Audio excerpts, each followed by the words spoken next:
Hello and welcome back to Pathfinder Kingmaker. So, this is the final episode. There will be no more. We will reach the end of the game on this episode. One way or another, this will be the final episode. And I refuse to let this boss beat me. I've looked it up, and to be honest with you, it's awful. Everything's awful. Everything is absolutely awful. So, I decided to scrap looking it up, and instead, just beat it. So, we're going to go in. Now, first things first, we need every advantage we can get. I am going inside here, just so that we're ready. Now, I can't remember whether this was the run. I did do one off camera, just to see. Yes, so this is the one where I changed all of Tristian's things to, basically summons. Why did I change all of Tristian's spells to summons? Well, because the rest of his spells don't really matter that much, to be honest with you. I mean, yes, there is the other option where we try and make Tristian a golden god and a fighter, and that might be what we end up doing. But my logic for summons is each summon is another thing that can die that isn't us, essentially. And there are a lot of summons that we have. Unfortunately, they're not too useful until the second round. Second round, of course, not being where we are. I'm listening. I'm just going to move people around here a little bit. So Miri's going to go over here. Talking about Miri, weapon choice for her is very interesting. So right now I've been using Miri's Triumph, which is obviously alright. It's our Fury Sword, it's a +4 enchantment, and it's got Furious. So whenever they're raging, they get a +2 enhancement bonus. This is actually a +6 when she's raging, okay? The other option is Odinir Vein. So, there are negatives with this one, okay? There are negatives. Each round in combat, the wielder falls under the risk of influence and losing control over their actions. Each round, the wielder must succeed on a will DC 23. So that would be a 5 or above, or begin attacking the closest target. And you can make a saving throw each round to regain control. Each successful saving throw against this influence, the will of the subsequent saves becomes increased by 1 until the end of combat. Okay. Now, we can obviously, it obviously does a lot of damage here. And the Anarchic weapon, weapon makes is chaotically aligned and bypasses the corresponding damage reduction. Now, I don't know if they had damage reduction in Chaos, but I think they did. And it deals an additional 2d6 points against all creatures of lawful. So this isn't a lawful creature, which is the issue, but it is speed, so you get an extra attack with it. So, there's a lot of positives to using Odinir Vein. So, I think we might switch to using it, just to see how it goes. Is there something here, just out of curiosity? Immunity, stun, and daze, but is the +6 to wisdom is the main thing for that one. I was wondering if she had something that would take away the negative here, but it doesn't look like she has that. But anyway, I think this is the right thing. I'm also going to take the magical lantern off her, just to make her a bit lighter. Not necessarily that important, but that's what I'm going to do. Now, actually, she did have other weapon choices, and it is worth checking them out. So, Javelin 5 is obviously who's going to use it. The Rod of Razors is a 20d6 slashing damage to all creatures in a 30-foot cone. Now that's interesting. DC 27 reflex for half does mean that actually a lot of things aren't going to take damage, but it could be a potential good cheese at the start of the fight. You switch to Rod of Razors, you instantly activate it with Miri in the middle, blast all of the things, try and kill them off very quickly. Unfortunately, max damage is only 120, so it's not going to kill them. Remnant. So, it does 2d6 divine damage on hit. Wielder is good and target evil. Not going to apply. Okay. Champion of Graves. Now this one does an extra 3d6 negative damage in theory, which could be interesting. What's deteriorative? I don't remember if that was on it before. Oh, is this the 3d6 negative damage? So there's a potential as well for more damage, although she loses some bonuses, obviously. Cold Iron Longsword, no. Greatsword, no. Keen Falchion, no. Stonecutter? That's also a no. And then Composite Longbow, no. Okay, but there are potential options there. We're going with Odinir Vein, okay? Do we have anything else? So we have armor, which isn't worthwhile putting on. Well, actually, it might be. It's Mithril armor. So the bonus with Mithril, is that spell failure chances are lower. Okay. So it's not that useful for light armor. So we might just want to drop some of that to lower overall weight. Although that's only when you're in the when you're in the world screen. Belt of Physical Perfection is good. Natural Armor, Elven Kind is mobility checks, not useful. Magic Missile Mastery. Potentially actually could be good for us. What we got instead? We got Con and Deflection bonus. Well, it's kind of good. Mental Perfection isn't needed. Sigil of Creation. So, whenever the wearer uses Kinetic Healer, we don't have that. Crown of Elements. The crown increases damage dealt by Kinesis Simple Blast. Also don't have that. We have 2 rings of protection, which we could use. Why am I using Tartusio's Presence still? That's up 1 bonus. Get that out of there. Wait, that literally doesn't give us anything. That's a useless ring. Okay. So we could at least upgrade it to something.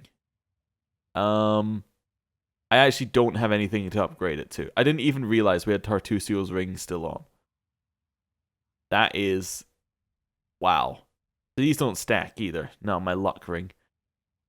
Okay, well, you know, there may be a few upgrades we could potentially do if I have to reload the whole thing, but, you know, that's not really what we want to do. Now, this one grants its wearer a constant death ward spell, and that actually seems like it might be useful for Amiri. Although the DR10 is pretty good, the ability to avoid her dying instantly is also good, although that might be good on, like, a Tristian or a Jubilost, although they both have their own things. This one makes you immune to compulsion effects. Oh no, it just gives you saving throw, never mind. I might try that, actually. Death Ward means that our tank will not die, which is kind of the objective. I don't think the DR is necessary, because she doesn't die anyway, normally. I mean, she sometimes loses health, but, you know, we can't really do very much about that. Right, so let's try that for her. Amiri does not have bracers on, so that's obviously not good, I would say. Knock Knock. Now, he does have the Belt of Mighty Constitution, but I think we can potentially upgrade that to, well, you know, that instead. I think that's potentially much better to give him health. How much of an upgrade is that? That is, yeah, an extra 60 health for Knock Knock, so he shouldn't die instantly anymore. Definitely. There's a bonus to dexterity. Does he have anything that gives him a armor bonus? Yes, he gives the bracers of armor, give him the armor bonus. Okay. His boots are the Swift Foot boots, which are increased movement speed by 10. Our other boots are movement speed by 10 and +4 enhancement bonus to natural armor for the Manticore skin. That is a +1 natural armor increase. It's not bad. Definitely not bad. So we've actually given him 1 more AC and 60 more health. So he is now much, much better in terms of how he... just to him in general. Right. Jubilost. There is 0 reason for Jubilost not to be using some sort of boots. Like, we have boots, he should have them. He has an Amulet of Natural Armor, which, to be honest with you, makes me wonder what I'm doing. Because surely there's at least 10 things I have that are better. So let's try this one. That does give him an extra 3 AC, which might be all the difference. Like, right now, all I'm doing is literally just equipping the correct stuff from the equipment we already have. So there's already upgrades in the equipment that we have. The rest of his stuff, unfortunately, I don't believe we have any upgrades for, but that's fine. Tristian. Energy source allows you to channel energy twice more. You have Unholy Reflection. Okay. He seems like he's fairly well boosted up. He does have the ability to summon a monster 5. Okay. Yeah, he's fairly strong. See, the Giant's Belt, once again, I question what I'm doing when I'm sitting with these obvious upgrades in my bag. Like, it's just straight up a 6 to everything. Why would I not give him that? That's just a straight upgrade. It seems foolish not to at least give him that. In fact, there's no reason for him not to have boots, even though they're not going to be useful. Like, the mobility check, well, whatever. It might not be useful, but you know what's it's more useful than? Just nothing, which is our alternative here. So that's fine. So, a little bit more upgrades for him. I think I've gone through everyone now. We obviously don't have all the equipment I could want here. We obviously don't have that, but that's fine. Next step. Let's maybe equip some scrolls and some potions, just so we're ready. We do have these oils as well. I've never used these oils. So, Oil of Unholiness. I don't even know what that does. You know what? Let's find out. I would like to apply the oil of unholiness. Here I to yourself. See. So, did that apply to the weapon? Yes, it's now unholy. Okay. And what does that do? 2d6 against all creatures of good alignment. Okay, is that a permanent enchantment or is that temporary? I didn't actually read. Okay. Well, let's just... Wait, is that on one of these or... No, okay, let's reload. Oh, wait, no, I can't reload. Because I just did all that equipment changing. No, I did a quick save before I did it. Yes. Yes. Of course. Past me, slightly better than current me. Which is generally the way it goes. But yeah, that gives it unholy. So that's actually not worth equipping right now. Because nobody is evil. Unfortunately. Right. Here, probably, given that she can't use very much else, we either want something that will remove something immediate, which is honor. Or we want something which will... Well, you see, the potions of restoration lesser might actually be worth taking. If she starts losing... it doesn't help against her losing levels, though. So, potentially not. Some of these are actually quite useful, though. Okay. The potions of aid are actually very useful. I'm going to give her a couple potions of aid, because those give temporary hit points.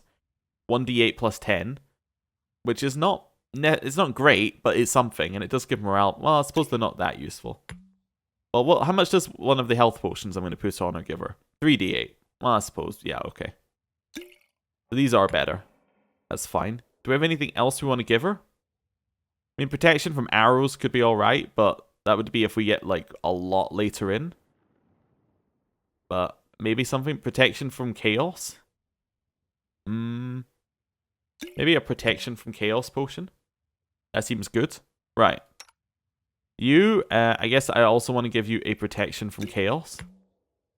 These are just trash, but that's okay. I will get her to drink one of those, and then we'll give her, like, a different selection of potions. Okay, that's fine. She's all set up now. Knock, knock. I am also going to give you a protection of chaos, if I have one. Do I have a Yes, I have another protection from chaos. That's fine, because he's also a frontliner. Give him an aid. And we'll also give him... We could give him a reduced person. Just give him a bonus to AC, which might be useful. Yeah. I think I am going to give him a reduced person one. Vanish, maybe. That's not really what we're looking for, though. Blur is kind of what we're looking for. We'll give him a blur. And we'll also give him a... well... Probably protection from arrows is a little optimistic that he's going to make it that far. You give him a fox, not fox cunning, a cat's grace here. Yeah, let's try that. Jubilost.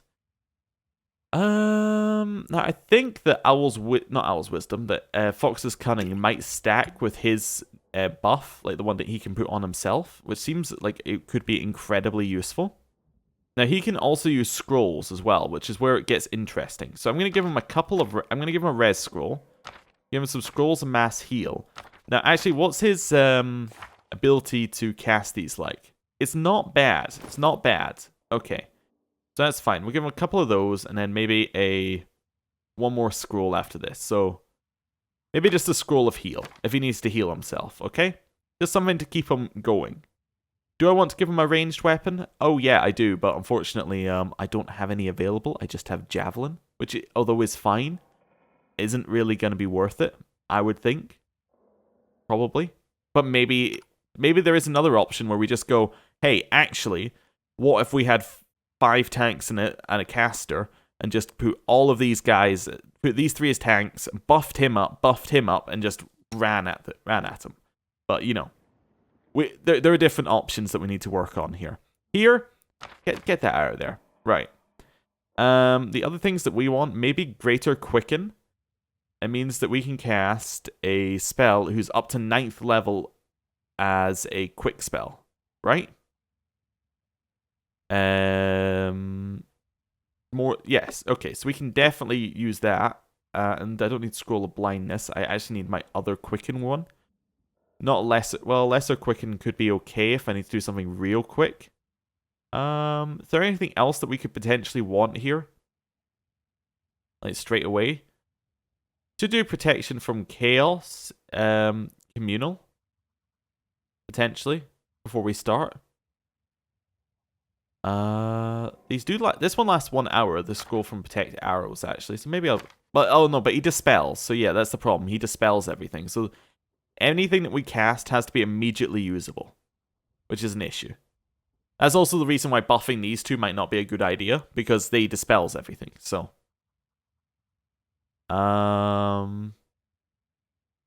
Maybe I'll use Scroll of Divine Favor at some point. That's fine. Christian, you already have a lot of these spells. So I think I'm going to give you... Well, I might actually just give him the spells anyway. Just give him more casts of these spells. There we go. So he's ready to go. That's fine. What's this one give him? It gives him the ability to cast Raven Enfeeblement spell at will. Okay. Yes. Oh, the Waves of Fatigue spell. 3 times a day as well. Okay. That's fine. Do a little quick save. Right. Done with Amiri over there. Yes? Jubilost in here. My skills are getting rusty. We're going to be in there. Please not rap skull. Knock knock round the side. Confide Christian in here. Okay. So how do we want to start it? That's the first question. And you might say, well, because he debuffs everything, there's no point buffing. I disagree, because we need to kill the first group. Don't use the Quicken on trash. Right. So I would say that one that we should cast is our level 9 one here that gives us temporary hit points and a morale bonus. That seems extremely good. Yeah. That does seem extremely good. It's 10 minutes per level. I'm going to cast it now. I'm also going to cast... Was that Bless per level? Yeah, we'll cast Bless as well. Do we still have this? Yeah, for 2 minutes. Okay. Another one, please. Another one, please. Thank you. So those are on. Jubilost can also use his Cognition Intelligence, which seems very useful. And then probably his Fox's Cunning as well. We can see if those stack. They might not because they're the same, but let's see if those stack. His strength is a little low actually as well. Oh, that's because of his cognition. So see, those do not stack, so there's no point using the potion. Okay, useful to know. We probably don't care whether he uses targeted bombs or not, because he's going to dispel that.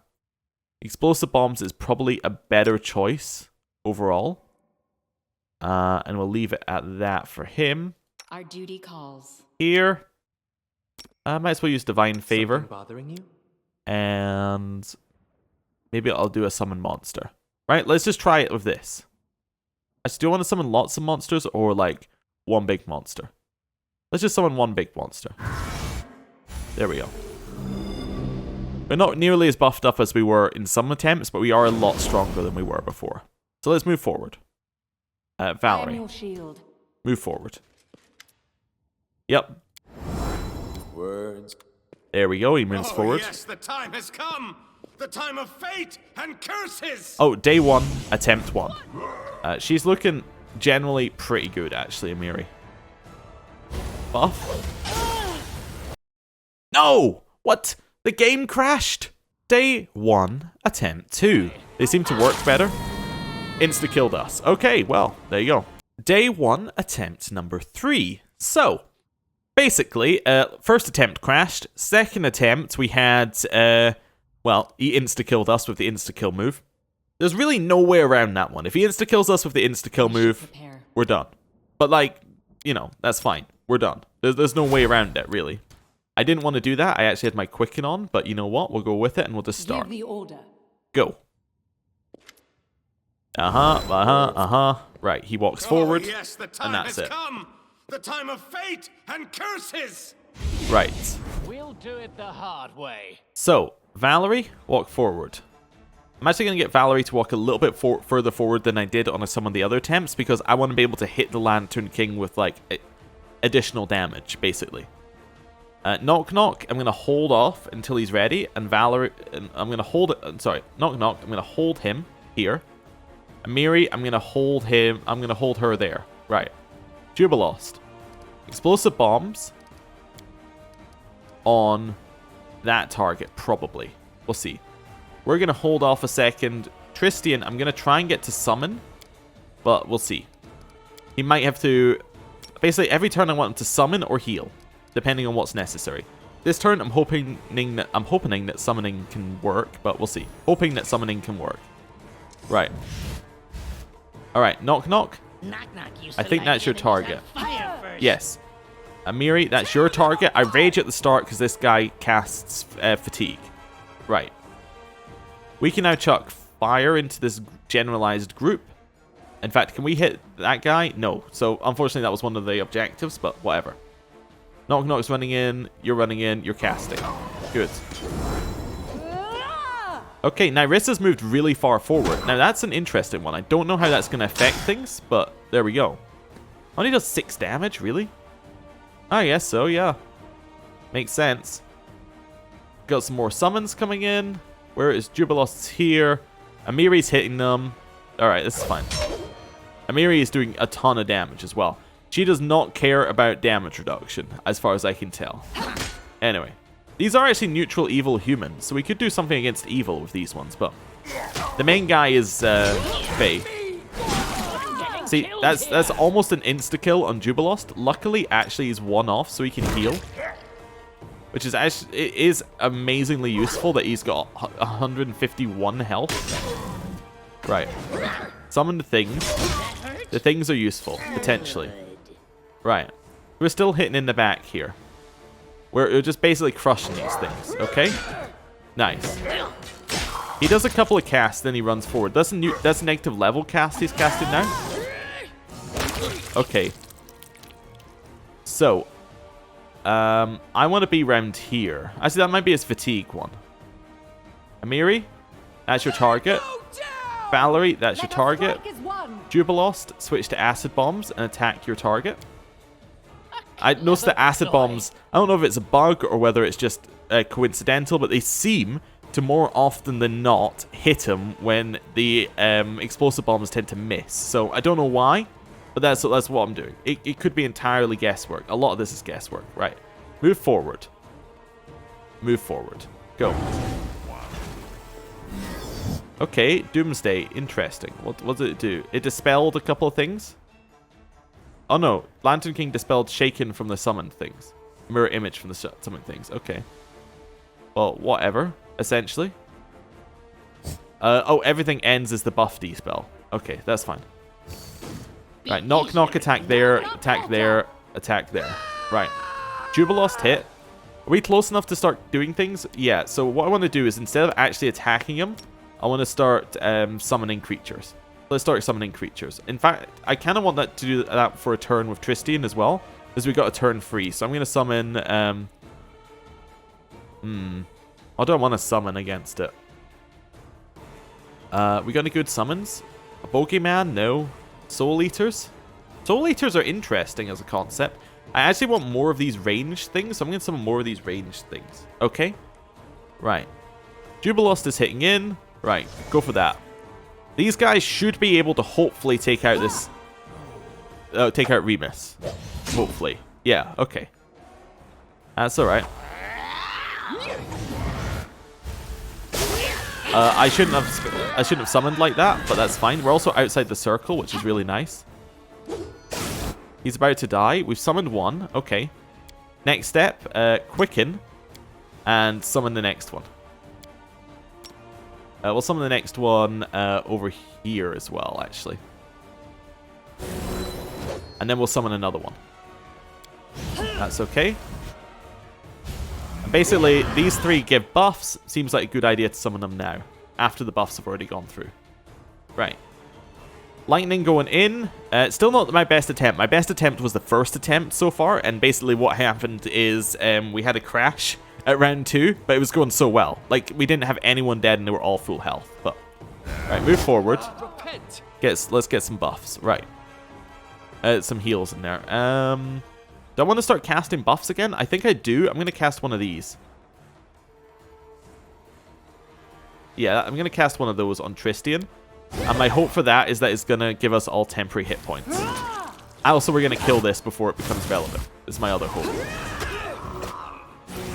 We'll see. Okay. Whoa. What we did? Did we? Oh, I cast it with Quicken? I cast it with Quicken. Okay. I didn't realize I would do that, but that's fine. Kind of good. Chuck fire at him. He's probably going to ignore the fire, actually. I cast that on Tristian. Yeah. Nice. Okay, couple lightning bolts hitting him. This is fine. Walk back, so we're outside the circle of death. Okay, and he's about to die from something. So anything I want to be casting as he's dying? Probably not. I guess I could summon Nature's Ally near it. Potentially. Probably going to be late to that one, though. Yeah, okay. That's fine. He does a second round now. You don't seem to like my curses.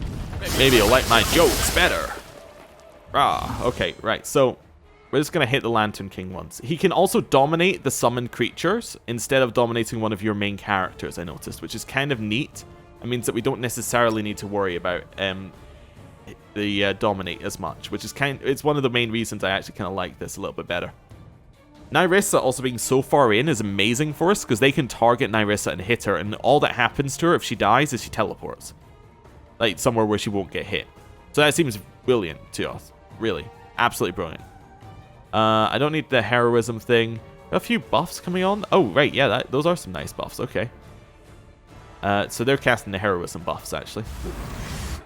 The dominate monster was used on Valerie. Okay. That's kind of okay-ish. I know Nyrissa can remove it as well, which is interesting. Right. Please summon another thing. How are we doing? We are hitting the Lantern King. That's fine. Jubilos chucking in. Tristian's healing. Nice. We're doing a lot of damage to that Lantern King. We are going to hit Valerie with our acid bombs, unfortunately, with this current situation. Is there a way that I can not hit her? No. No, there is no way I can't hit her. Actually, I could aim for, like, over here. Primitives. Let's just have a look at the bomb. That doesn't hit Valerie, so yeah, that seems like a slightly better target. We summon one of these things. Do I want to continue summoning? Probably not. Well, I guess actually maybe I do because there's nothing that's going to get rid of our summons at this point. So actually continuing to summon seems like a good idea. Apart from that, obviously, that gets rid of our summons. But as long as we summon them within the heal, they should get healed. So, although I don't know, they are neutral, so maybe they don't get healed. Right. This is fine. Amiri is continuing to absolutely destroy them. If she... Oh, she's not in the circle anymore, though. No, she is in the circle for healing. She's just getting wrecked. Okay. Instead of that, then, do I have my buff? Or is the buff worn? I guess the buff is on. It's just... Oh, that's the heroism buff. Never mind. That's heroic invocation. Oh, they're immune to charm effects if you have them. Ah, but I guess dominate isn't charm. Maybe they're slightly different. Possibly. Anyway. A little bit panicky, but that's fine. Do we have ability to... We have no reses right now. Oh, did she get knocked? No, she didn't get knocked over. It just looked weird. Okay, Valerie's back. Okay, Valerie's back. Perfect. You can target in at the weak ones again. That's fine. Right. Nyrissa. Oh, she had to run away. She got knocked away. Okay, that's fine. Some of their reeds are running in. Continuing to summon them. Heals are coming in. Why is she drawing down so quickly? Who knows? Who knows why she's going down so quickly? Do I have a way of healing her? I mean, yeah. Yeah, I do. I can use mass heal. That will heal... Oh, no, that will... Well, will that heal?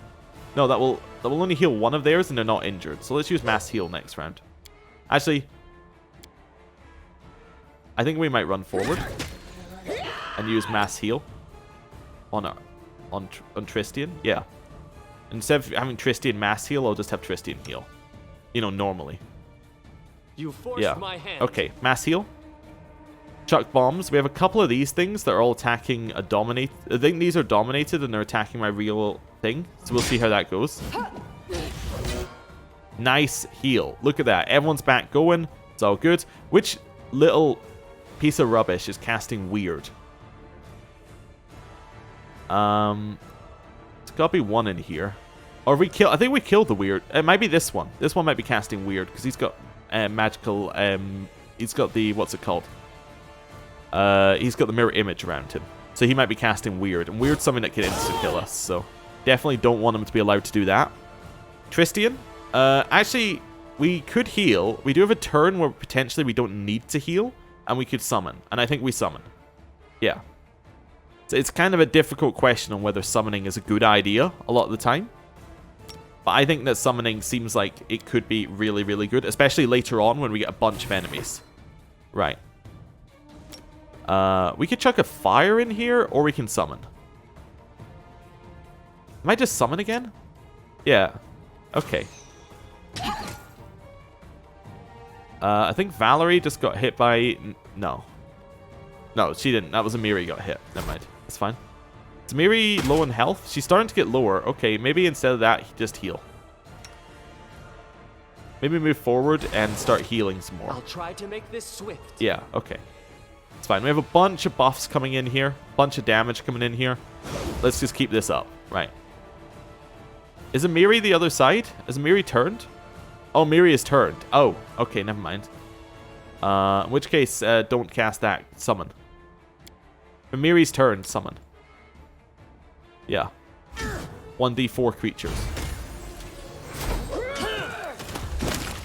Nice. One of those things just died.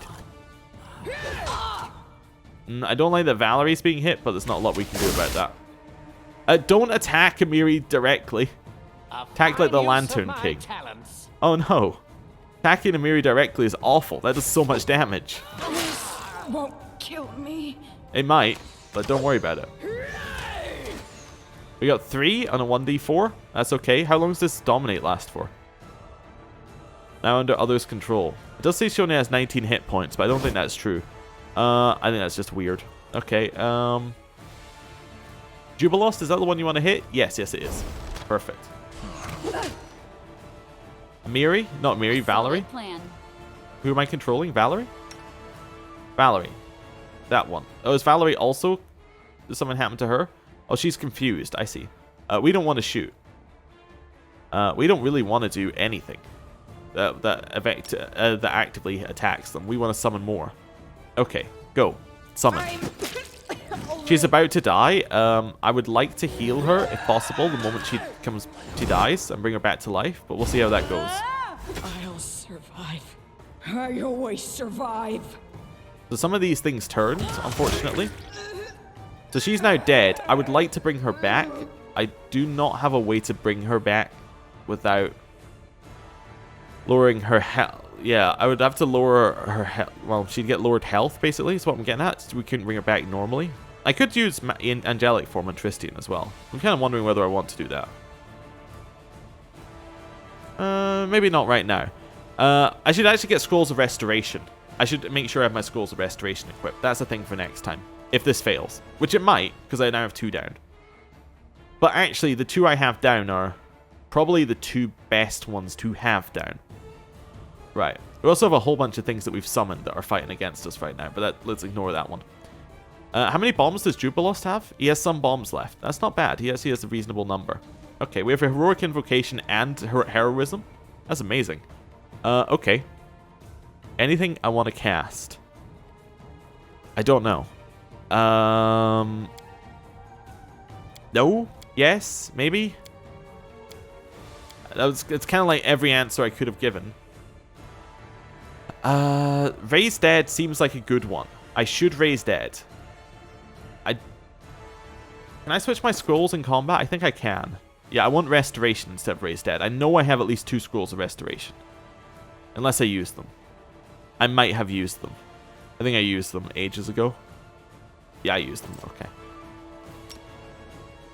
Do I want to use the scroll or just the ability? Probably the ability, Raise Dead. Does that need him to be in touch range? Within any range. Oh, okay. Bring her back, and then I'll use my... Yeah, and then I'll use my Mass Heal. That seems like a good idea. Even though that will hit him, that still seems like a good idea to bring her back. Go. That's fine. I know they're taking damage, but also still fine to use the Mass Heal, I think. Unless, is there a better way to use Mass Heal? Well, Miri's actually going to be within a lower Mass Heal range. Like, she'd probably be within a Mass Heal from us, or from... She'd actually be in a Mass Heal from this Hamadryad. Let's just cast that, yeah. I just need to get her to not move. Who's being bombed? No, that's the wrong target. That's the right target. Also, the thing's dead, by the way. The thing that we were attacking. Please, res. Please, res. Hold off on that just a half second here. Just hold.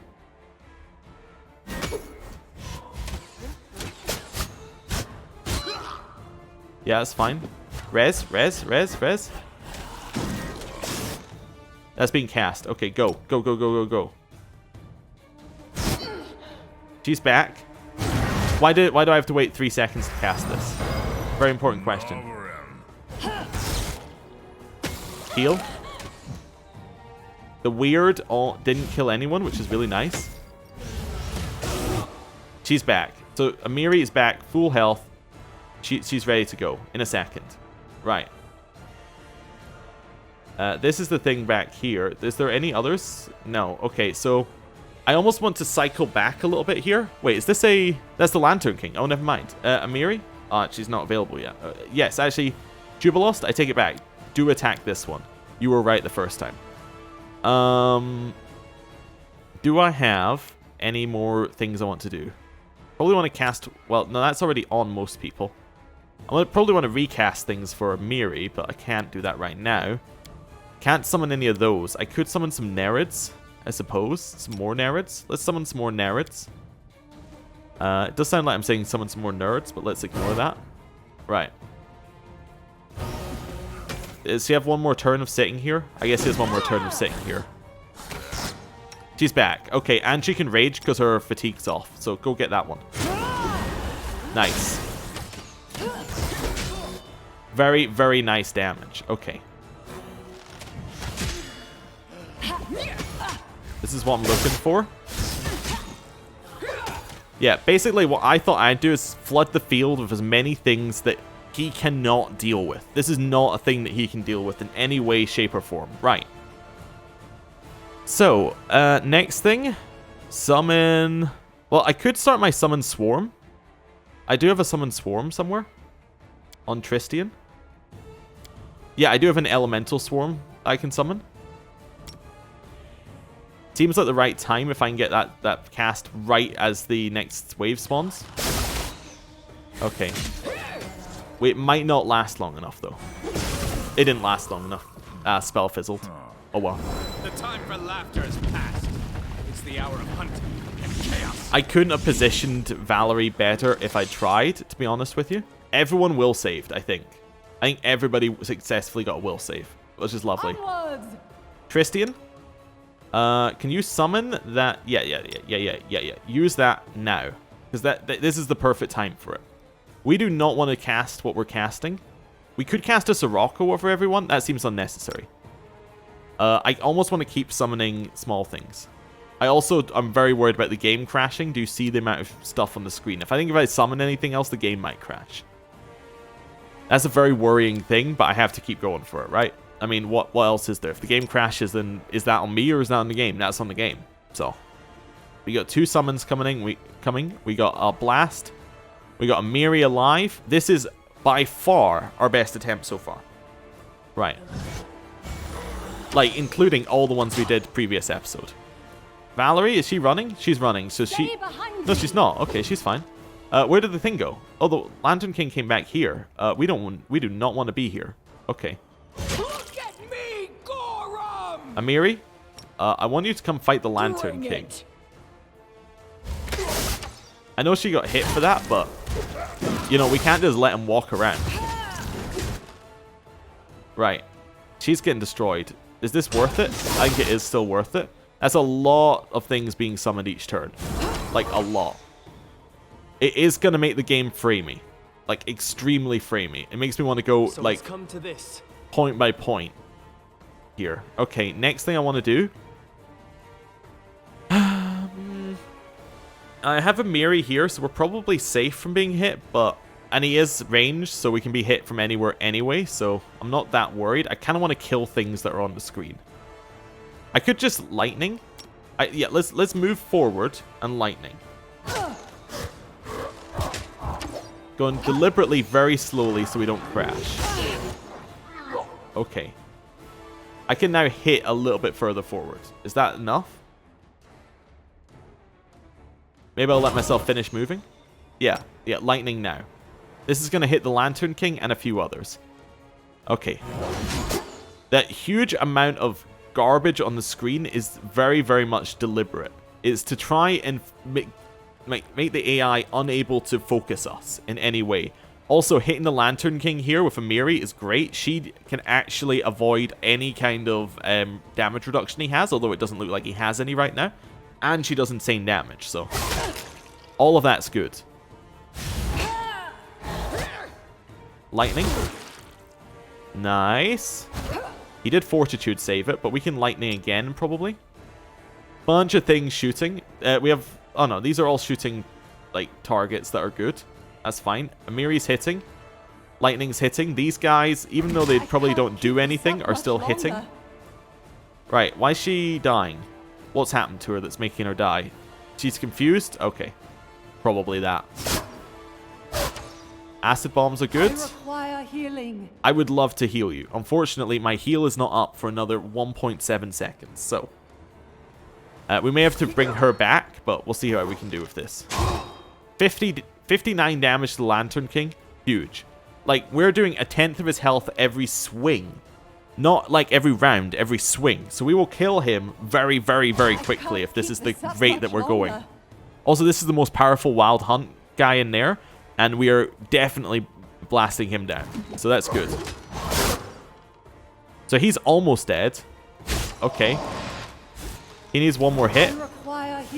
These guys can even hit him? No, these guys cannot hit him. But so they are literally just here as cannon fodder. But that's okay. Lightning's going to come in. That's going to kill him. No, the bomb killed him. Perfect. So now he's dead. No more Wild Hunt will get spawned in, which is nice. We have the Lantern King, who's now at half HP. Lovely. Lightning coming in.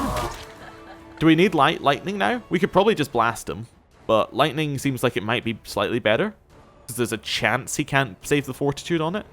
Either that, or we just cast like a buff or something. Like something that we already have. You know what? It might be a good opportunity to cast haste. Honestly. Seems like a good opportunity. We have a lot of targets as well for haste. So AoE buffs have gone up in value by a significant amount. Good. So haste is here. Where did he go? He ran further away. Okay. Amiri, charge him. Jubilost, hit this one. Primitives. Do we want to hit him, or what do we want to do here? I think we want to focus him, mainly because I read in one of the many articles about this thing that only 2 targets you need to kill are the Wild Hunt Monarch and the Lantern King. So the Lantern King has to be our next target. Let's blast him. Right, let's just blast him. Okay. This is fine. Who's he shooting? He's shooting Tristian. Well, to be honest with you, I don't care. Shoot Tristian as much as you like. We're fine. I mean, obviously don't shoot him that much because he is actually losing his health, but you know. We should start getting attacks of opportunity here. Blast him, blast him, blast him. Right. The heal is nice. He's keeping Valerie up. He's keeping our elementals up. Now the Monarch's gone. A lot of their damage is gone. Now it's just the Lantern King versus Amiri, Jubilost and me, which seems like a much better deal, to be honest with you. Okay.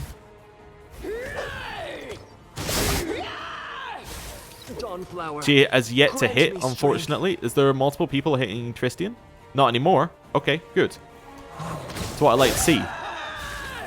Amiri hasn't hit this round, unfortunately. So when I said that she wasn't going to do that much, like she wasn't going to be... I said she was doing 1/10 of his health each round. I kind of thought she would hit. Jubilost has 9 bombs left. Okay. Keep going. We got another heal coming in now.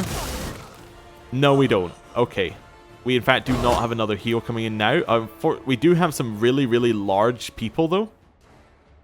Like, some very, very large things. That's because his portal swarm summons in each turn. Now, we do have a res, and I think this is a res opportunity for Tristian. I think he's a res-worthy target. So I will res him. Okay. Lantern King is now shooting Amiri, which is fine because that's kind of what we're after here. Okay, he's taking a lot of damage now. Rez coming in. Oh no, all of the elementals that he summoned went away. Okay, Tristian, you're back. Do we have a heal that's worthwhile using? We don't have another mass heal, but I can use a mass heal here. So, where's our mass heal? Mass heal is... Do I not have any more mass heals? Or did I use... No, I had... No, it's Restoration Greater. I thought I had more mass heals. Did I scroll? Let's sort by name. I'm sure I had one more mass heal. If I don't, then that's an issue. Definitely an issue. Scroll of mass heal? Nope. No more mass heals. Okay. Do I have a heal? No. The heal I gave to someone, didn't I? I think I gave it to Jubilost. Ah, he has the mass heals. Okay. I will steal the mass heal off of him so we can cast it, because he is better off casting bombs. Right, our mass heal. Here looks like a good target. Hopefully it doesn't end up in a death. Also, just checking that doesn't hit. That does not hit him. Right, good. Go. The bombs are nice. Keep up the bomb work. I just need a hit from you, Amiri. If you could just hit him, I would appreciate it. I know it's not easy, but okay. Right. Tristian, I need you to heal, but unfortunately you don't have a turn yet, so... Right. Bombs coming in. Tristian's still kind of hurt. Okay. Bombs coming in still. Heal coming in. Heal coming in 3, 2, 1. Tristian's healed. Right, Tristian still does not have a heal for Valerie, unfortunately. She could hit that one, it would be good. Oh, heal. Just drink a potion if you can. Survive a turn. We're about to kill the Lantern King. We killed the Lantern King. Okay, cool. I kind of knew this was happening. Enough. Whew. Through 3 rounds of the fight. So, if this is not the end of the boss fight, you are still going to see this attempt, because this is day 1, attempt 3. So this is 3 attempts in. First one was a crash. Second one, we had an instant death. This is a 3rd attempt. So this is the first real attempt for the strategy, which means that I am very happy with our strategy. Soon as the Horned Hunter's body disappears in the fire, the destroyed throne room is flooded with light. The Lantern King, in his true blazing form, appears in the middle of the room. His furious mask is ringed by fire. The games have ended. Time freezes like resin, trapping you and the eldest in amber light. And this light grows brighter. The rays pass through you, pierce you, ruthlessly barring your most intimate secrets, fears, and desires. Something inside you resonates with the light of the eldest. Your curse is like the splinter of an arrow that remains in the wound. A slow weapon crawling towards your heart. As soon as the ray touches it, it begins to heat up, then burns with intolerable pain. Time for masks is over. You risk challenging an eldest, and I accept the challenge. You will fight not a mere embodiment, but my true essence. This is my essence. I don't need magic or servile monsters to destroy you. Words are enough. Yes, words. I once told you, words spoken in the right time and place possess the power of the storm. You lightheartedly answer that you know what your power and essence are. Did I? I did. What are power and essence? The desire to make the world live by your rules. Oh god damn it. That is not aged well. I remember your answer. The world remembers it too. Your answer, your heart, your essence. And now, cursed queen, I'm taking this part of your soul, as I took away Nyrissa's ability to love. What you called your essence is yours no more. The words of the eldest fly towards you like an arrow, ready to give new force to the curse that already torments you. You're but an instant to reply. Alright, well we got an automatic pass, so... And why do you imagine I told you the truth back then, eldest of mischief and lies? Perhaps you are the one who was fooled. One who can be fooled so easily has no power over words. A wave of pain comes crashing down upon you, but recedes quickly. You cannot tell whether you were protected by your words or something more, the essence of your soul. But the attack of the eldest was parried. Let us continue. We both wear a crown. But what do you want? A meager patch of land, a few thousand souls? My dominion is chaos and magic, madness and deceit. Your power is nothing compared to mine. And that is why you are helpless before me. You will take my every blow as a divine punishment, as something imminent. Yet again, you have little time to answer, and this answer is the only thing that can protect you from the eldest's next blow. Okay. So let's go through these. You love to wreak havoc and play evil pranks, while I care nothing more than the good of my people. I know my way is right. Now, I'm worried that he might mention Jathal, so let's maybe move on from that one. I get my power from the endless loyalty of my subjects. Okay, that's good. Wait a second, no. I just realized why we have these options. These options are from these are from our kingdom, right? Like from our from our kingdom stats. I'm almost certain of it, because my kingdom is strong with warriors. Or maybe these are checks. Maybe it checks our kingdom stats. You talk about yourself so much, but do you have friends or allies, eldest? I always have someone to lean on, which is why I and my land will survive any hardship. Okay. I know enough about divinity to say you are no deity, don't try and scare me, you don't possess that sort of power. Or, I know enough about magic and sorcery, don't try to threaten me, all you are the most treacherous monster I've ever had the chance to defeat. My lores are not up there. So, I get my power from the endless loyalty of my subjects. Let's do it. You feel strange, as if wrapped in an invisible veil that protects you from the eldest wrath, and its source is yet your curse. It bound you to your kingdom, but through this bond, though this bond cannot pass, but through this bond can pass not only pain and death, but power as well.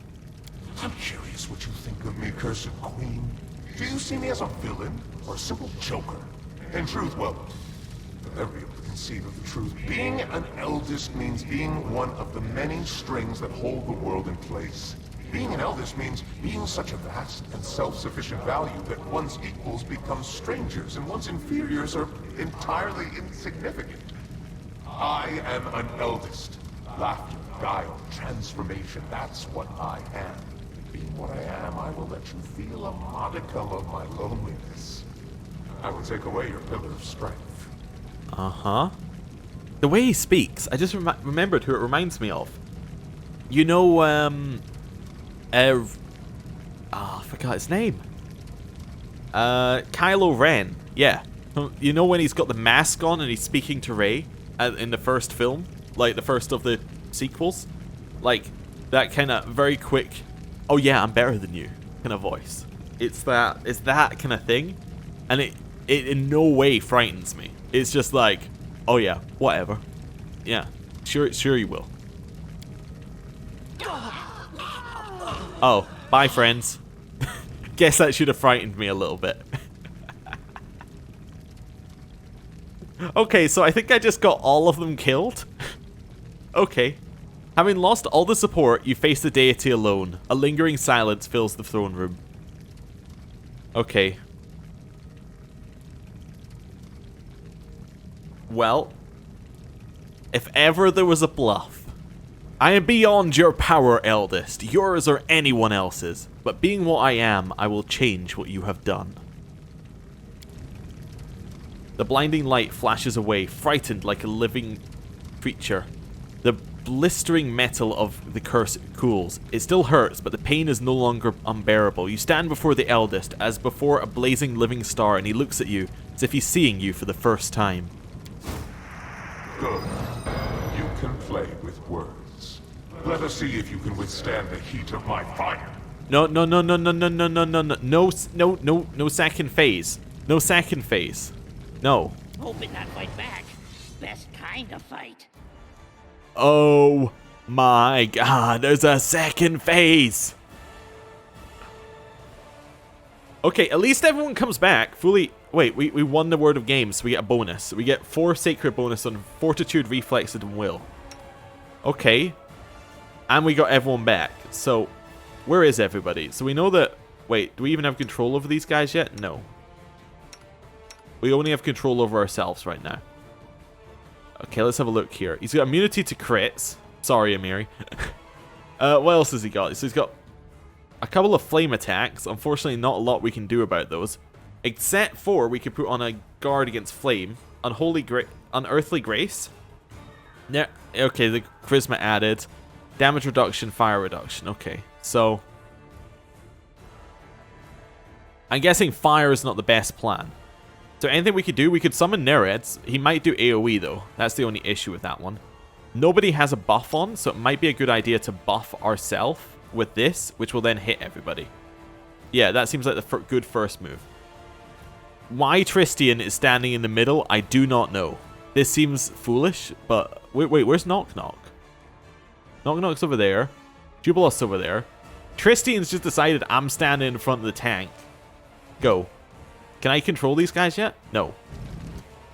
In fact, only Valerie can move because she's got freedom of movement. I just realized why she could move. Move? Wait, can we move? Yes, okay. I just want to be in a better position for casting my buff. Ekpyrosis. Okay. On Valerie. What is that doing? Is this bringing these guys back, or... No, it's hitting us for a ton of damage, actually. The complete opposite of bringing us back to life. Okay, Jubilost, I'm gonna need you to walk in here and cast me just a little spell. Cast me a spell. Not spell resistance, as much as that seems useful. Where is your resist energy, or did I remove it from your... I think I removed resist energy. That is an issue. Tristian, do I have resist energy on you? No. Oh, yes, I do have resist energy. I will use resist energy communal. Resist fire communal. It also brings them back when they get hit, though, which is nice. Amiri, did you get new rage? Yes, you did. Fantastic. Jubilost? Hit him. You've got one bomb left, and then I need to figure out what I'm doing with you. But one bomb is enough to start, okay? Okay. Okay. 71 damage is really nice from Nyrissa. That is 1/10 of his health. Exactly. The bomb, not so nice. Okay, is he out of bombs, or does he still have a round of them? I think he gets a round of bombs. Flames Unleashed is kind of annoying. Did I cast my energy thing yet? No. Healing fire. I need your breath. Do we have another heal? We have another mass heal available. Jubilos, do you have another mass heal? Yes. Run out here. Very, very important that he gets this done. Right, so we can mass heal. Yes, mass heal. On himself. Wait. Yeah, on him. Well, that's not going to hit everyone, but it's going to hit the people who are hurt, so. Mass heal. We don't want to shoot him, although he's at half HP, which is lovely. Shoot one of these at him. Did heal mass fizzle, or is he... Oh, God, it fizzled because he failed. Oh, no. Tristian, the resist fire communal, really nice. Really, really nice. Now he can start healing properly. Polar ray was a miss. How much was that a miss? Not by much, actually. We can probably try another polar ray. I think that's a worthy attempt. Okay. Did he try it again? No. Try it again. No, walk out. Oh, wait, that is going to hit him. Oh, God. He's coming closer. Jubilost, new plan. Legendary proportions. Alright, our new plan, run. Okay. Can we shoot this from this range? Forward. We can totally shoot this from this range. Get him. We're still within the circle. We got him. We got him! First try.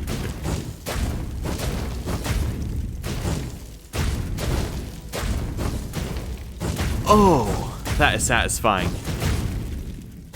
You have had the chance to see a star die. Spots of cold, lifeless darkness cover the fairy form of the Lantern King, growing, devouring with a dull moan, settling onto the ground in a cloud of coal black dust. Oh. But a moment later, right where the eldest crown lay burning, another shining image is born. rose, glowing, turning into the familiar silhouette wearing a crown. Defeat. What a refreshing feeling.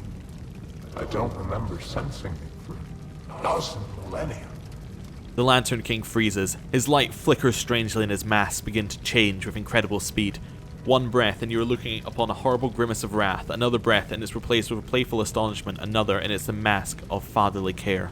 But what's next? How will you end this story? Listen, I know it could end. Elegant and refined.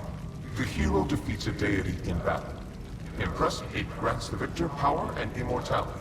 The hero enters the chambers of the deity to become his champion and herald. Eternal, powerful, equally glorified both in the first world and in Valeria.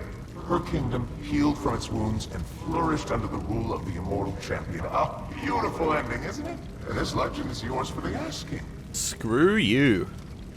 Trust the laughing lie. Don't do this. Not after everything you and I have endured because of him. I can give you immortality and power, though not as much as the Lantern Kings. Perhaps we won't be able to stand against the eldest, but accept my gift and my patronage. And together we will make him pay for what he's done.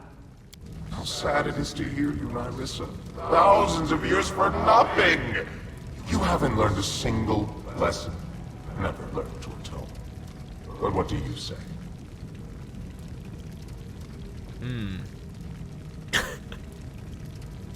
What will you ask in return for immortality, Eldest? What exactly do you offer as a reward?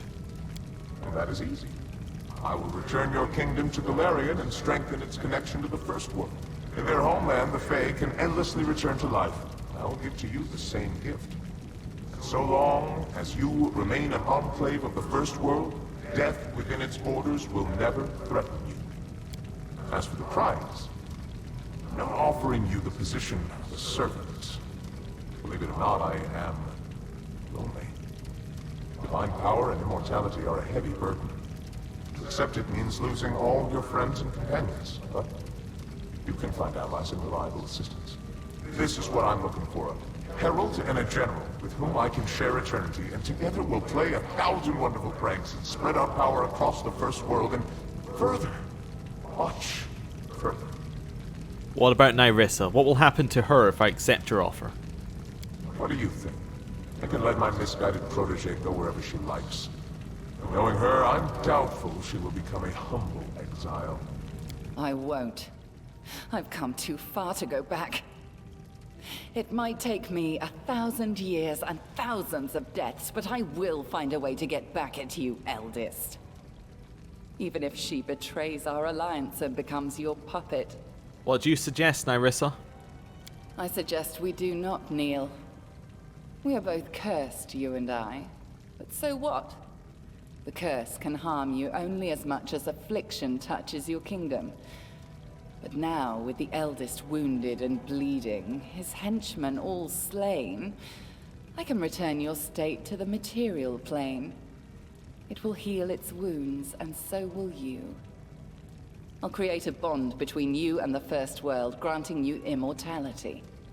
Just as the Lantern King promises. And what role in all this shall I play, Trespasser? The role of the vanquished. I know you will hardly accept a defeat, Eldest.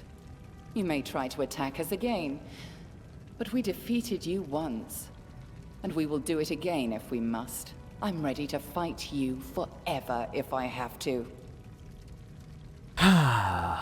Okay. Here's a difficult choice, right? I'm not choosing the eldest, obviously. That's not the difficult part. He can go and... yeah. No. Nyrissa? That's a difficult one. She's a little bit too tainted by revenge. But I'm tempted to take her offer. I don't know if we want immortality. We did ask for it before, and we were told we had another opportunity. I can take Jubilos's lesson and say, I will not bow to you. Or I can try and kill him. I don't think we're going to try and kill him. I could just say, return the kingdom. Forget we exist. You know what? No. I will not bow to you, eldest. Don't get your hopes up. Here is my offer. Lift the curse, return my kingdom to Galarian, forget we exist, and I will try to forget that you exist. After you speak, silence falls, deep as a chasm. Light pours from the eyes of the Lantern King's mask. Still the mask of paternal care, though you do not mistake this for what lies hidden beneath it. So be it. This performance has run its course. It would be unwise to continue. Besides, I have no love of dying, returning to life. My fellow eldest are very good at playing especially intricate pranks at that exact moment. You were cursed by my will. By my will, you are now free from the curse. May the shackles be broken, fetters be loosened. What's been stolen will be returned. What's been divided will be made whole again. I say farewell, and release your kingdom to the material plane. Go, be glad of your ordinary mortal life, and forget the gods of the first world. Now they no longer concern you.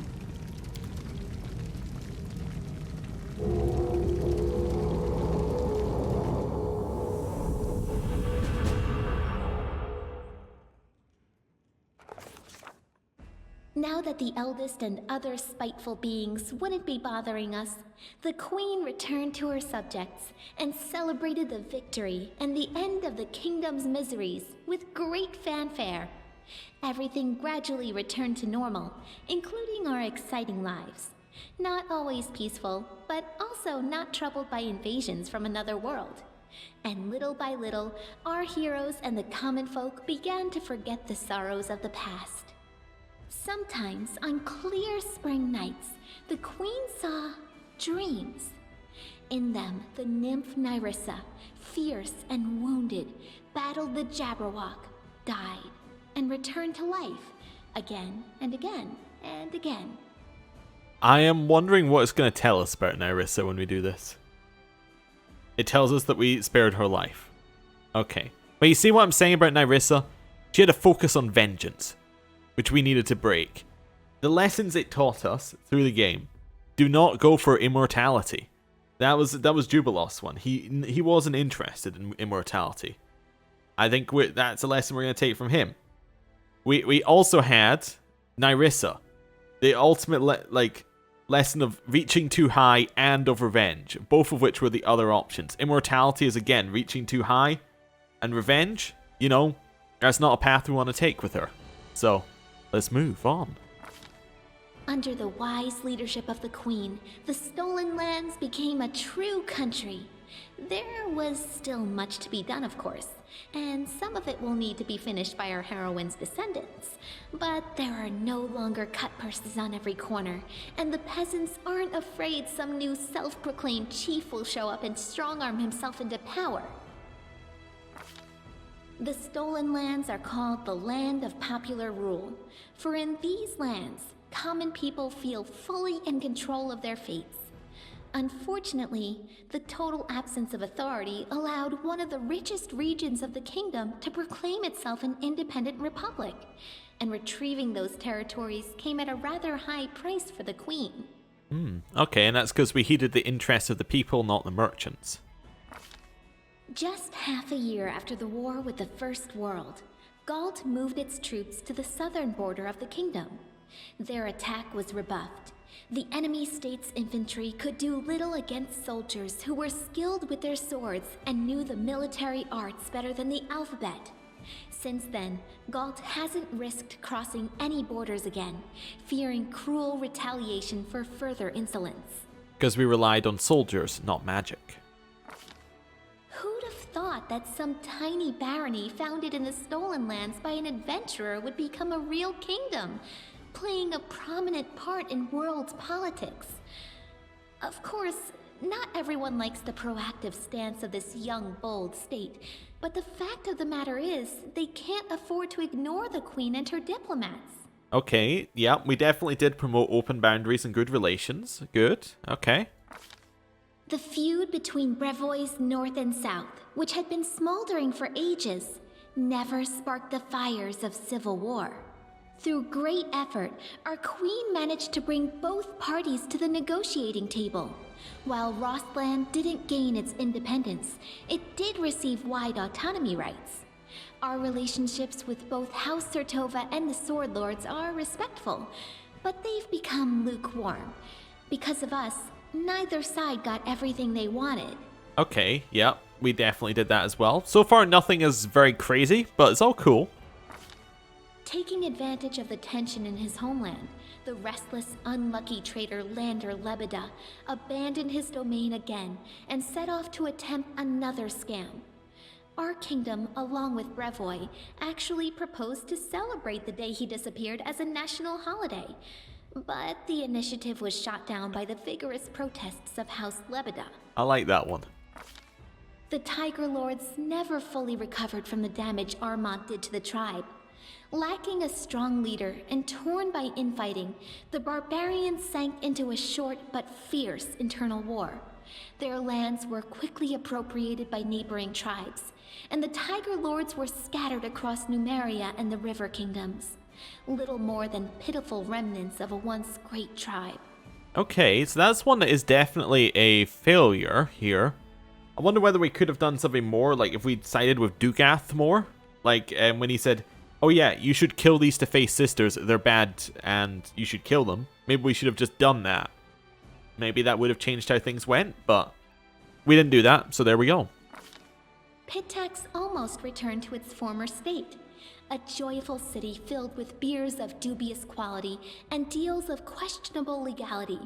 The old trade houses lost the crown, but they retrieved the property Iravetti had taken from them. Soon, Pitax became almost like a second capital in the kingdom, a thriving city through which rivers of money from across the region ran. Unfortunately, we get much less of this money than we would like. Governor Liachenza turned out to be helpless against widespread embezzlement. Okay, well, that's unfortunate, but at the same time, they were also dead, so, I mean, you can't really blame them. Canonically, they died, so, you know, they only had like 6 months in power. Anyway. Maestro Bellavera gave the Academy of the Arts a second wind. Throwing out mediocre students and sycophants, she gathered within its walls talented visionaries, rebels, and freethinkers, those whose gifts felt cramped within the walls of more respectable institutions. She managed to do what Iravetti never could, namely make the Academy truly famous, albeit scandalously so. So, what if instead of odes to the Queen, the Academy releases sneering pamphlets and revolutionary leaflets? It only helps her reputation as a true patron of the arts. Yeah, fair enough. Trolls and kobolds, two of the most savage native peoples living in the Gnarl Marches, were completely exterminated in the region. The forest paths became much safer, and the peasants' cattle have stopped going missing. I wonder whether it says completely exterminated, that's because we did everything in the Gnarl Marches. Like, we cleared out every troll and every kobold, and they are all dead. Maybe that's what it's meaning, or maybe we just get that if we just finish Chapter 2. Which I assume you would get under all circumstances. Anyway. Bartholomew Delgado still serves the Queen loyally. From time to time, he orders peculiar mechanisms and substances from all corners of the world. After receiving them, he spends a few days bragging about some great discovery he's about to make, then ends up gloomy for a few months. Then he receives another package, and the process repeats itself. At night, chilling screams are often heard from his laboratory. Don't tell me that. That makes me feel bad. After enduring so many storms and troubles, Varnhold eventually turned into a real city. Daring settlers decided to conquer the vast, wild expanses of Dunsword, and despite all odds, they succeeded. The modest colony that almost vanished at the hands of an ancient lich turned everything around to become a thriving city with lively river trading. Good. That one's much better. Peace reigns in the caves beneath the old sycamore. The kobolds and mites continue to explore the depths and learn simple crafts from each other. Rumor has it, the first mite-kobold wedding even happened not long ago. That said, settlers still aren't rushing to build new homes in the area. Some kind souls even put up warning signs along the roads. Beware, traveler. Steer clear of the old sycamore. Another inscription soon appeared over the sign, though. No keep going treasure ahead honest. Yeah, good. Oleg's trading post continues to thrive, attracting even more travelers. Much to its owner's displeasure, a small town is springing up around it. Despite Oleg's grumbling, he and his wife are well regarded by everyone, and Svetlana was even elected town chief. Fantastic. So that's because we decided that Jamandi passed it into our jurisdiction. Okay, fair enough. Jod and Keston, after surviving the bloom, remained loyal to the queen they followed through thick and thin, and they continue to serve as court advisors to this day. The austere priest and the gloomy warrior regularly argue over the proper way to govern the state, as well as which of the two rulers should hear out first. Some things never change. Okay, interesting. So when I was reading up stuff for strategies for that final fight, also, just talking about the strategies for the final fight, I didn't use any of them. That was my own strategy I made up. I'm very happy and very proud of that one. Unreasonably so. But I thought, summons, way to go. Anyway, I did see something about that I clicked off because it was like spoilers, but it was saying like, oh, Keston sacrifices himself or something. I don't see any Keston sacrifice. He survived until the end of, like, you know, he survived past the epilogue. So, I don't know where that's going. Anyway, yes. So, because we dissuaded Keston from being dangerous... Oh, maybe if you didn't persuade him from doing dangerous stuff, he would continue to do dangerous stuff, and then, like, he would do a dangerous thing at the end? Maybe that's it? Oh, wait, there you go. Thus, you were able to safeguard both your loyal advisors, Yod and Keston. Well, no, but that was earlier. Anyway. Keston Garas took a post as chief of the kingdom's guard. The former heir to a noble family never returned to Brevoy, severing all ties to his kin. However, a few years after the victory over the First World, a girl arrived from Brevoy and soon married Keston. They say Keston started smiling a lot more after that. Are we meant to be implied that this girl was the one that he originally fell for or something in Brevoy? I think that was the reason we left. I think there was some scandal. Anyway. Jod remained loyal to the queen to the end of his days, healing the sick and generously sharing his austere wisdom with anyone who wished to hear it, and some who didn't.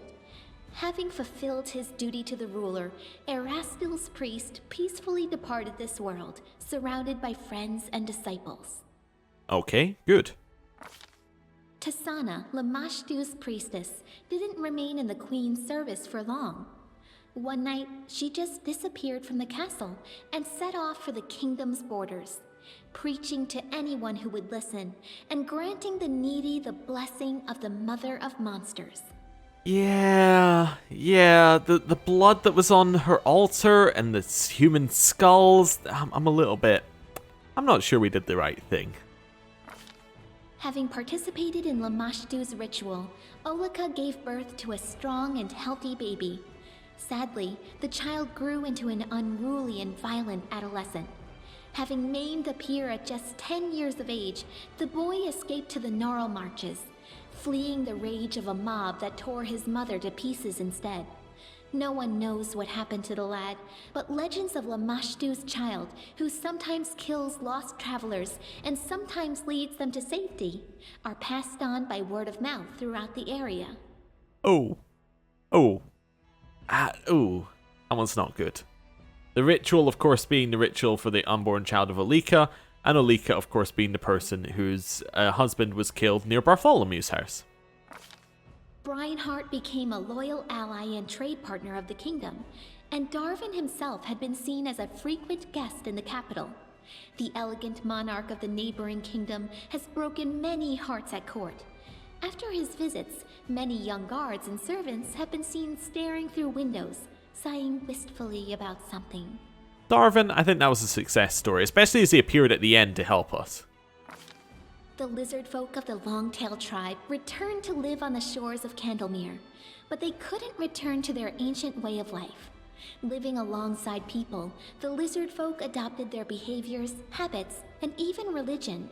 More and more of the Longtail tribe pray not to the spirits of their ancestors, but to Erastil or Gorum. They even began to forget their original language. I hope someone writes down their songs and legends before they all sink into oblivion. A delegation of wizards from Absalom and other areas appeared in the kingdom one day, asking for permission to examine the lair of the Lich Farniris the Thoughtful. After completing their research, the wizards spent a long time thanking the Queen for freeing the world of that monster. In their opinion, he'd been capable of causing the end of the world, maybe even 2 worlds. He didn't seem that tough to me. The Sweet Teeth departed on a journey, hoping to see as many wonders as possible of this world and others. They keep sending us news from every corner of the map. Their bright painted wagon, drawn by a bull mastodon, crisscrosses Galarian, somehow appearing in the center of one incredible story after another. Who? Evindra was glad to see the Lantern King's plans turn to dust. She spent some time helping restore the kingdom after the calamity, then returned home to the First World. They say the rebellious spirit of her cousin Nyrissa awoke within her as well. Evindra is said to recount our story to the Fae, encouraging them to question the power and might of the eldest. Of course, Sweet Teeth were from DLC, and they are Kaliki and Kanara. Well, they're Kaliki's friends, Kanara's bane, effectively. But yeah, it's cool. They ended up. Oh well, they ended up well. Evandra as well. Yep, didn't really speak very much to Evandra, but good to see she's doing well.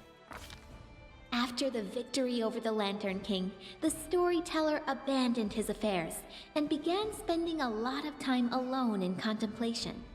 He eventually bid farewell to the Queen and left her lands.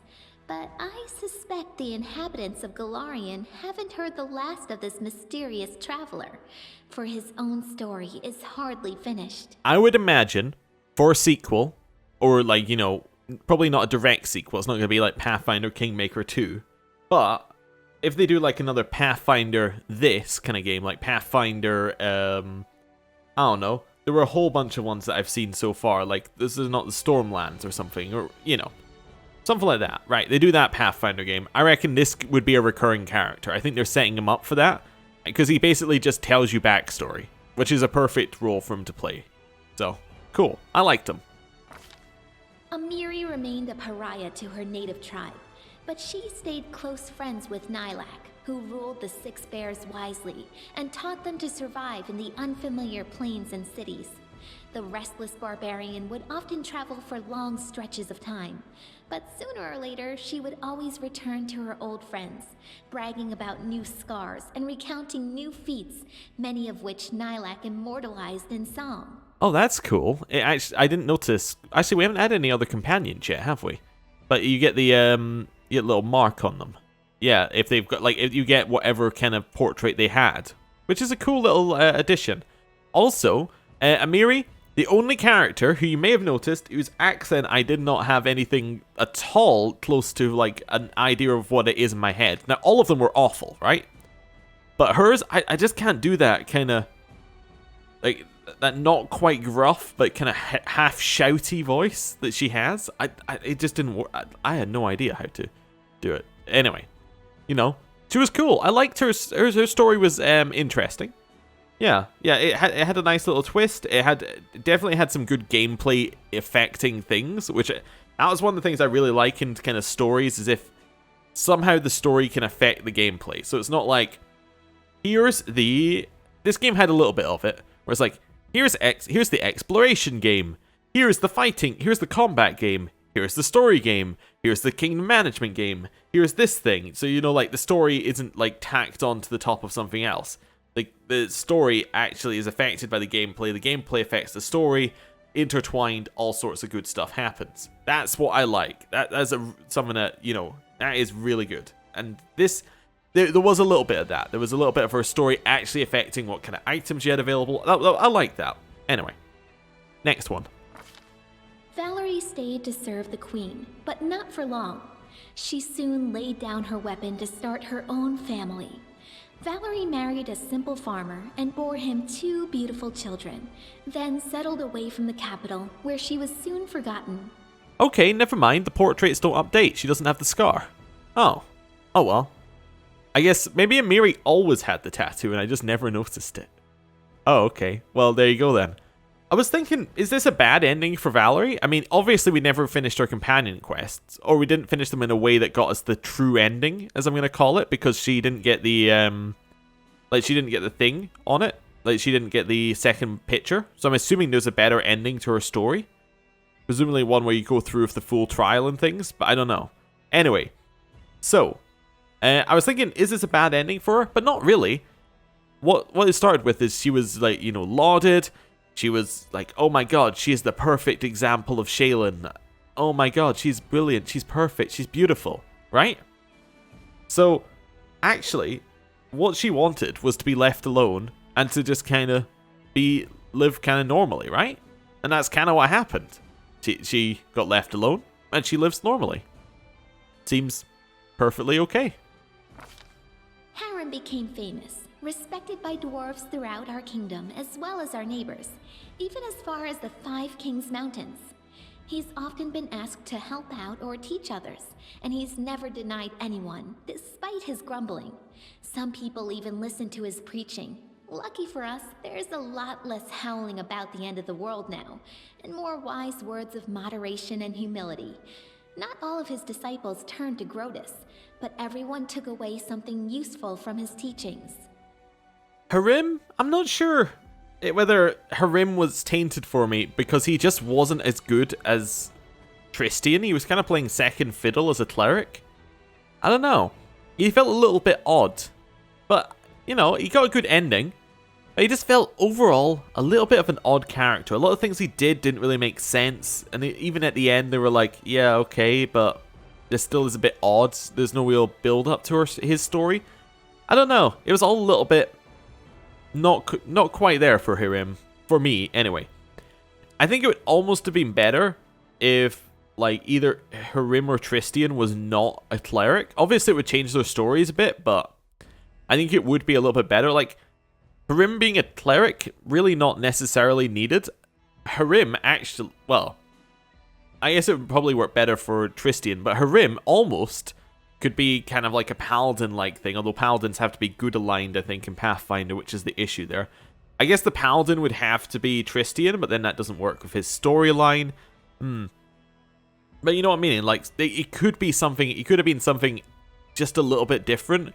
But as he was just kind of like a little bit worse of a flavor of cleric. Maybe I just built him wrong. Maybe there was a perfect build for Harrim that I just missed. But, I mean, obviously there was. Cleric-wise, didn't use him too efficiently.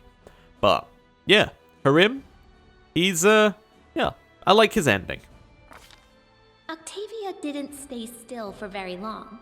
Soon, she and Reg went to Numeria and started a huge slave rebellion there. They didn't manage to destroy the Technic League, but to this day, slaves speak their names with admiration, and slavers with terror. Over the course of their journey, the two grew as close as ever, leaving their quarrels and resentments behind. After returning from Numeria, Octavia settled in her mother's house and became the Queen's advisor and loyal companion. Fantastic.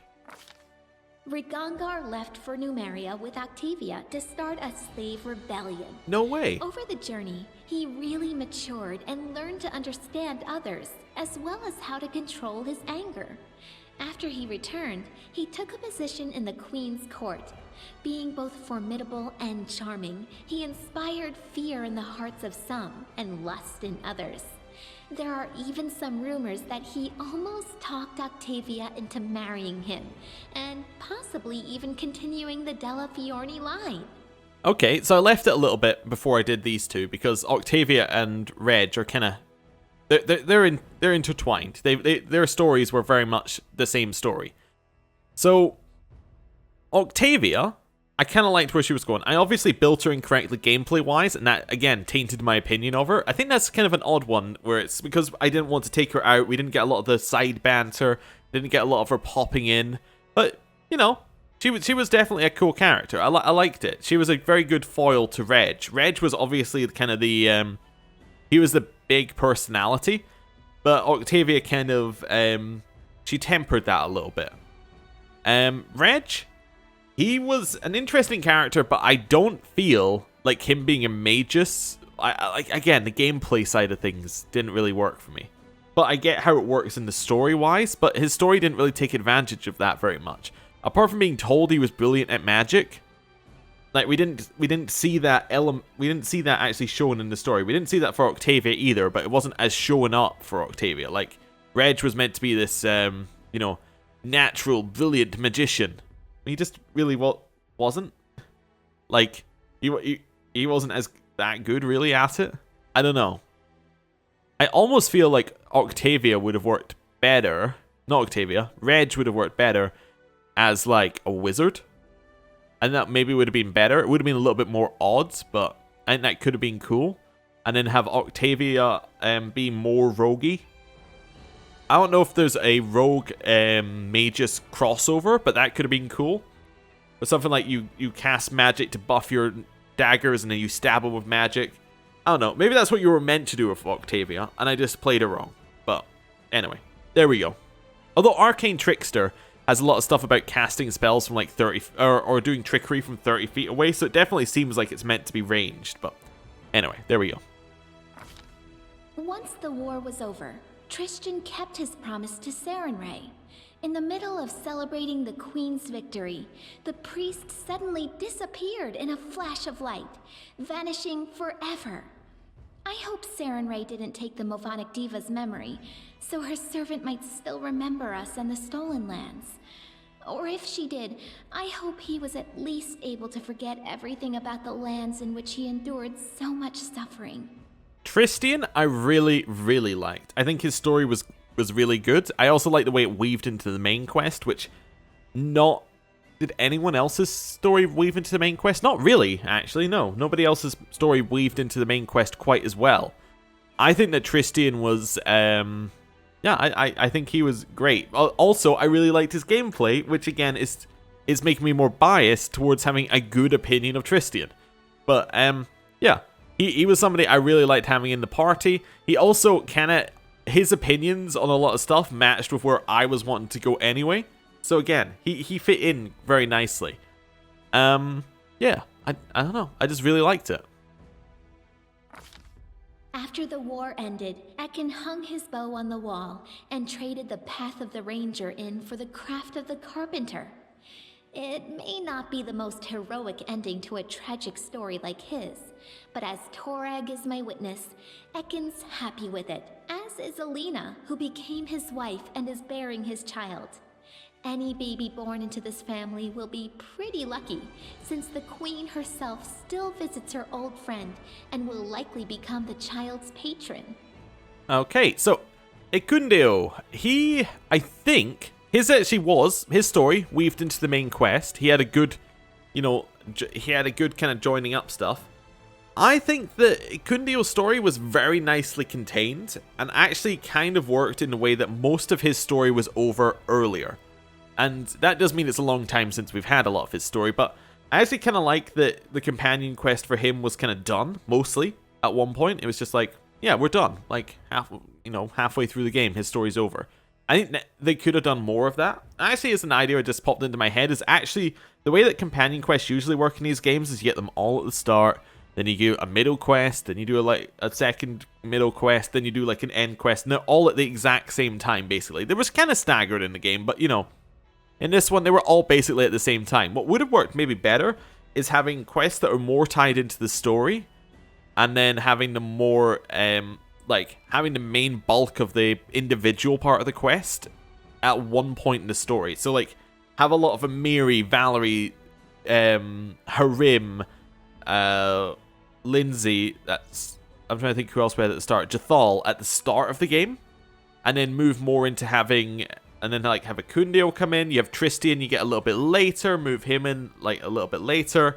And something like that. And then have more of their story resolve near the... have an effect of their story appear in a later part of it. Like, maybe have it appear when as it did, when we got to the House at the Edge of Time. Was it House at the Edge of Time? I think it was. Like, have their story kind of appear in there and have a purpose for it. Like, I think that's cool. I think that might have worked a little bit better, and I think Icundio was actually very well done in that way. We didn't use him a lot for gameplay reasons, because Jubilost was amazing, and we really didn't need that many backline damages. But, yeah, he was really good. I liked him. Jubilost returned to the life of a traveling explorer, frequently visiting his favorite kingdom. He said so himself. His famous work studying the First World all opened with a dedication to his longtime companion, the Queen. Another name was also mentioned, 2Z, my guide and inspiration. Admirers would ask Jubilost many times about this mystery lady, but he would only chuckle, hitch his knapsack on his shoulder, and return to storm the vast expanses of the First World once again. Jubilost is unashamedly my favorite companion. Like, I really like the witty, like, overly smart companions.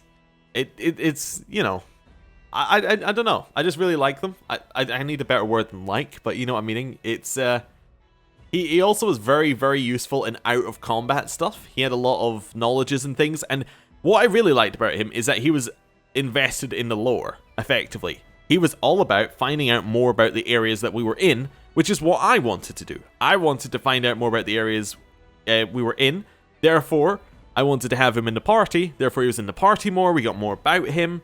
Also, his gameplay became amazing and he became OP, which also, again, tainted good bias towards him, but anyway, yeah, Jubilost is brilliant. As for Knock Knock, apologies, I mean Hero Knock Knock, he continued his questionably heroic efforts in the Stolen Lands. Despite whatever mess he fell into, no matter the danger he leapt into, he always seemed to scrape through just a little better off than before. Like true heroes, he simply never gave up, struggling on and meeting the challenge of each new day with a spirit that no mishap or misfortune could ever quell. The slightly inaccurate statue of him and the Queen still stands in the square to this day, the two figures side by side. I've always felt that, while the heights may be a bit off, let's say it accurately reflects the size and spirit of the goblin hero who'd been nurtured by the teachings of his queen. So, Knock Knock actually kind of fits in with what I was saying with Icundio. He arrived much later in. He didn't actually arrive that late in the game, as it turned out, because he only arrived at the bloom happening. But he was, you know, he was a little bit later in the game. His story also did that kind of gameplay affecting thing, but it affected the kingdom map mode, which is, you know, that was unheard of for a lot of things. Actually, properly affecting the kingdom map mode in a way we had to deal with. It was actually almost a little annoying in the way that it completely pulled you out and made you have to deal with it. But, you know, I guess he was meant to be annoying. That was a little bit of his purpose, was he was meant to be a little awkward to have around. That was the punishment for taking him. Because he is obviously not meant to be accepted, he's meant to be a little bit odd. I think that kind of worked. I think it could have been maybe done a little bit more cleanly, but I liked it. It's a, again, like, I need a better word. But, it was almost there for him. But yeah, he was cool. It was nice to have a character who was a little bit different, had a little bit different opinions on things. Our character obviously didn't really go in a lot of his directions. Like, we could have been a lot more evil with him, and maybe gone into, like, fully into, you know, blood sacrificing and all that sort of stuff. We could have corrupted him, but, you know, let's just say I'm okay with how things ended. Absent her sister's influence, and after enduring their break, Kalika has become harsher and more intolerant of evil. She used all her influence as the legendary Queen's companion to create a string of shelters for young tieflings. These children have become her personal army, and as they matured, many have devoted their lives to fighting evil, especially devils and their plots. Kaliki's interesting. I'm trying to think of the right way of putting it. I feel like if we had the DLC integrated from the very start of the game, and I didn't know it was DLC, Kaliki would have been a much more interesting character. Her and Kinara for me. But the problem was that because they were DLC, I knew that everything was going to be I thought, well, there was a lot that wasn't self-contained, but a lot of their stuff, it was like, here's what we're doing with the main group, here's what we're doing with Kaliki and Kinara. And then, like, when their voice lines came in, it was always like, oh yeah, they're just speaking to, I guess, to us alone. Nobody else is being included in the conversation, because that would require them be, like, there was no way for them to have a little bit of a back and forth or anything. So, yeah. It's a little odd. But yeah, I like the DLC overall. There is another DLC, which I may or may not have played at this point. I don't know. But we'll see how that one turns out. Basically, when I say I may or may not have played it, I recorded this way before the DLC came out, which might give you an idea of the backlog. I deliberately created a lot of backlog because, well, I thought the end of the game was going to be shorter, so I was playing to the end of it. But two, I knew the end of the game was going to take a lot of time to record. It didn't actually take as long as I thought, but like the final boss, it almost felt like it was about to take, you know, days and days and days to record. But anyway, yeah, Kaliki, she was interesting. Also, Kineticist, I have no idea. Like, I read the abilities, no idea. If I'd used them more, maybe I would have had a better idea what to do with them. I think if we had a Kineticist in the party from the start, maybe I would have learned a little bit more.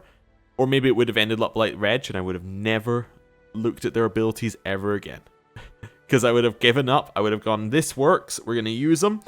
And we're going to use them for the bit where it works. And then if it doesn't work, we're going to replace them. Which was kind of what we did with Reg. And I kind of feel like maybe I could have spent a bit more time learning that. But I also feel like I would have had to have spent time before we leveled them up at all, like looking into builds, going, okay, so how is the best way to build this? And I didn't want to do a lot of that on camera. I wanted to keep the flow going. I wanted you to see my thought process rather than just say, this is what we're doing because it's the best. So, yeah. Anyway. Kaliki, Kinara. Yeah, they were alright. Are we going to get Kinara now? Despite Nope. all the woes that befell the country, our queen remains a strong leader. Many noble houses from neighboring lands wouldn't hesitate to be related to her, and they regularly send a variety of marriage proposals. Oh my. As for myself, the author of this book, Lindsay, who never chose a pretty nickname, I stayed here, within my own book, to watch what happens in the kingdom and one day write this epilogue. I hope, oh honored reader, that you learned something important from this story, or at least were entertained by it. And now that it's concluded, I have only to set the final period and go silent forever. Lindsay, you will be missed. I would say actually Lindsay is an equal favourite with Jubilost. Same kind of reasoning. Into lore. She was definitely a character I actually liked having in the party a lot of the time. She always added something to the game. She was definitely one of the more fleshed out characters and always had something to add, which I think was really cool. I thought that she was really nice in that way. Her dying was actually a huge blow, like to us gameplay wise and story wise, which is why I like that as that consequence was kind of good. It was a little bit of like, here's a twist for twist's sake.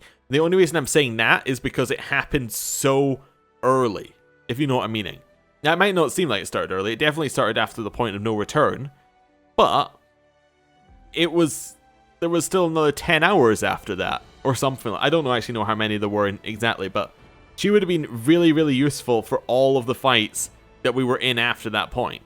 Which I guess maybe was part of the point. Maybe it did so many will check things in case you were relying on Lindsay to basically, you know, raise you through it. But yeah, I don't know. Maybe I don't know if there was a way of saving Lindsay. I have to assume there wasn't. I have to assume Lindsay dies in every version of it. What I am interested in though is if you were if you were evil, then Lindsay surely wouldn't have stayed and been your chronicler. Or maybe she would. But maybe you get a very different story. Maybe instead of her doing like, oh, and the queen and her companions went off and did this, you got the evil queen did this and this and this. And she's very scathing. Maybe you get something like that. I assume not. I assume she's actually just always your friend, but she just disapproves. But yeah. Right. It's time to set the final period and go silent forever, I guess. Where are we going now? The main menu? That was what that music was. This is the main menu! What? Also, it's dark? No, there's no save to load. Okay, it's very dark, but... I mean, I usually run the credits as they go down, so, I mean... Here's the credits. I guess. I guess the credits are just the Kickstarter backers, huh? Oh, and you can search your name if you happen to back the Kickstarter. It's kind of a success of Kickstarter. It definitely is. I'm going to run this a little bit quicker. Apologies to anyone who Kickstarted it, but you know, there's a lot of you. But yeah, it's a very good, successful Kickstarter in a way, isn't it? It definitely did, I guess, what people were hoping. It was a very, very accurate portrayal of Pathfinder, I would say. At least as accurate as you can get gameplay-wise. It worked very well.